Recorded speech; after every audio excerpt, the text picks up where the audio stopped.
Hey friends, Christy here with Little Roots Ranch, and today I wanted to talk to you about garlic scapes. There are the turkeys. Hi boys!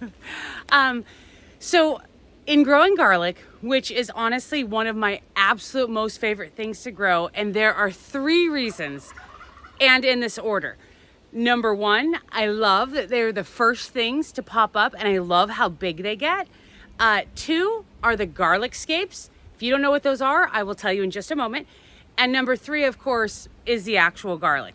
Now, garlic scapes, if you're new to growing garlic, you may be wondering, what is a garlic scape? And I'll be honest, I'm always very surprised at how many folks first starting out in garden don't realize the prize that always comes mid-late May or so, depending of course on your microclimate as far as garlic, and those are scapes. What scapes are will eventually be the flowering part of the garlic that will grow seeds and whatnot. If you've never let one go, I definitely recommend it because they are pretty, and I have had garlic grow from the seeds. It will not be as big the following year. It takes a couple years to get that big, which is why everybody grows garlic by dividing bulbs, because it just saves a lot of time. But nonetheless, it's always a fun experience. Sorry, turkeys. Fun experiment, and great to do with kiddos or just, to watch them grow. But anyways, I'm going to show you. So behind me is my garlic patch. And what I'm going to show you are my garlic scapes. And one thing to note, and I'll explain and show you in a little bit more detail, but a lot of folks wonder, what is the best time to pull garlic scapes? Now, the way I always do it is I look for the second turn. Now, I don't know if that exactly makes sense, but basically, and again, I'll show you up close in just a moment, but the scape starts coming out. There's like the garlic, the leaves that are like kind of V-shaped, and it'll start to grow out or whatever. But then it'll start to curve down, and I consider that the first turn. But then it'll start to curve up, and that's the second turn, and that's when you pull it. Some folks cut, some folks pull. If you pull and have a lot of skill, you hear a little pop sound as it comes out. And that's your garlic scape, and it tastes like a combination of garlic, scallion, scallop. Wait, that's a seafood, huh? What, scallion and onion or something like that. I don't know. They're really good though. I absolutely love them. They have more of a mild flavor in compared to garlic. You can use them so many ways. I think the most popular way is to like pan fry them in a little bit of butter, and they're so good. You can put them in any kind of stir fry, or to dice them really small, put them with some room temperature butter and make like a compound butter.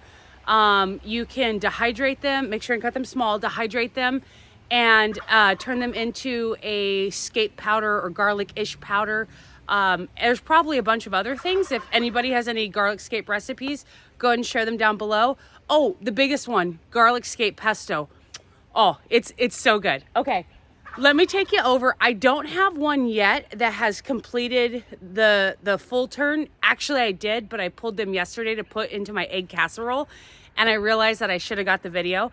But let me show you. I have a couple different stages, and I can show you when I pull them, and I can pull one just so you can see what it looks like. So just a moment.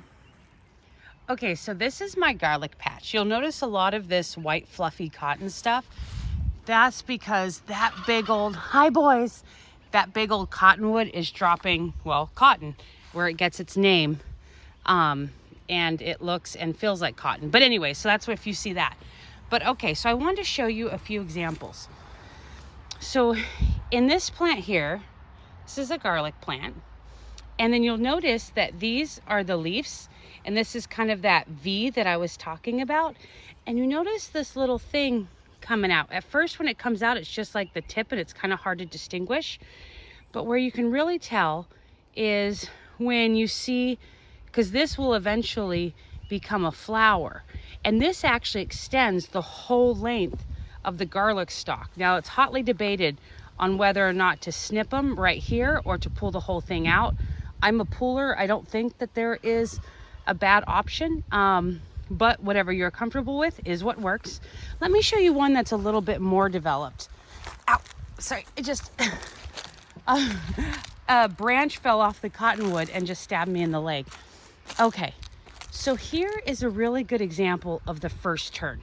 So I'm talking about this one right here, and you can see there's that V right here, and then this comes out and on its own has curled. As it continues to grow, it'll make that second turn and it'll kind of go up like that. It'll be longer, and that's when I pull it.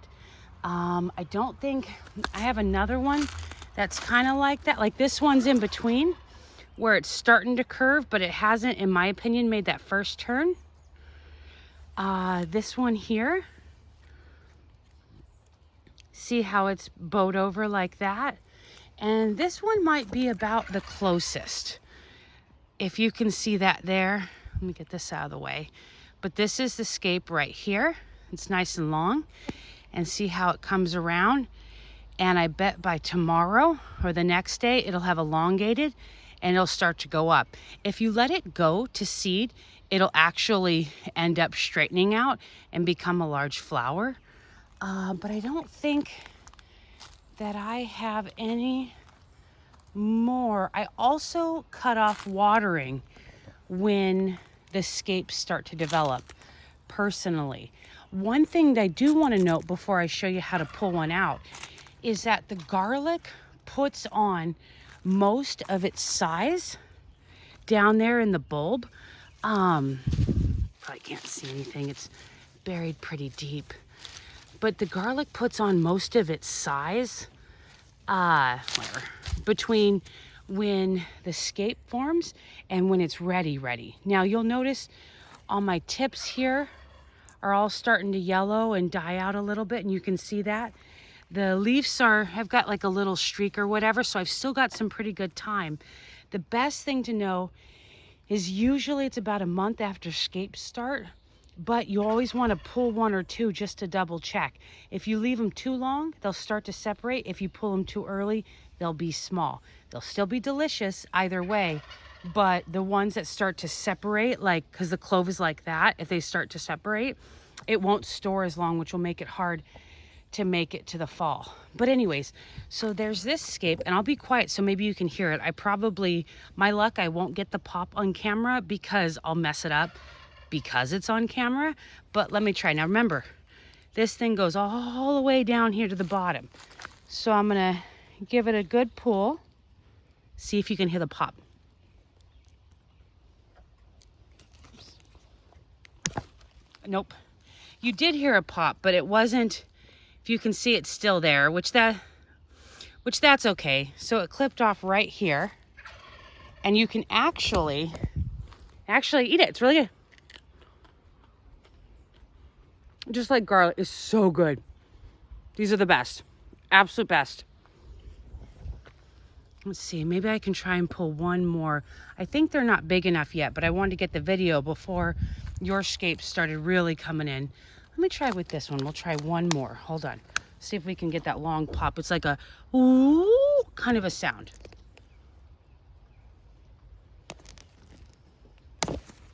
Nope, it didn't do it either. Well, my luck has run short. So I harvested, obviously, the two scapes with you on the camera, and I'm gonna wait a little longer to harvest the rest. I just wanted to show you in my garden before they're appearing in your garden. I also have talked to a few local gardeners, and none of them have gotten even the starts of scapes yet. So I don't know. I do have raised beds. The temperature is usually a little bit warmer because it drains well. And I cut off the watering, and so that helps develop them.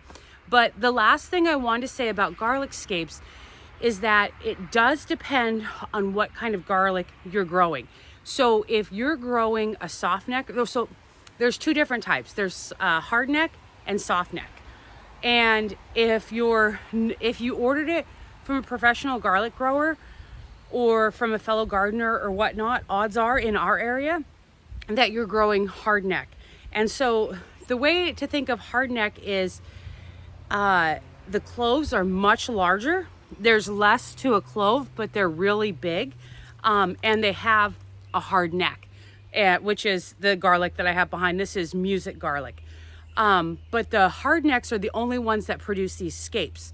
The soft necks are generally grown in warmer climates, like say, there are people who grow soft necks up here, but generally it's in warmer climates like California, stuff like that. The garlic that you buy at the grocery store, 99.9 times out of 100, it's going to be the soft neck, and that's where you'll kind of have a couple different layers. Or if you see garlic that's braided, hence the soft neck, and you get those beautiful displays and stuff like that, those are soft neck garlic. So if you are growing soft neck, I'm sorry, you don't get to experience the amazingness of scapes. You can braid yours though, so that is pretty exciting, but to me, the scapes are my absolute favorite. But anyways, let me know if you have any garlic scape related questions down below. As always, I always love to get more garlic scape recipes, or even pesto if you have a pesto that you absolutely love, and the proportions, because I try to like free mix, and sometimes it turns out okay and sometimes not. And then of course, just to share with the community. But thank you for making it this far, and happy gardening. The boys say bye. Bye.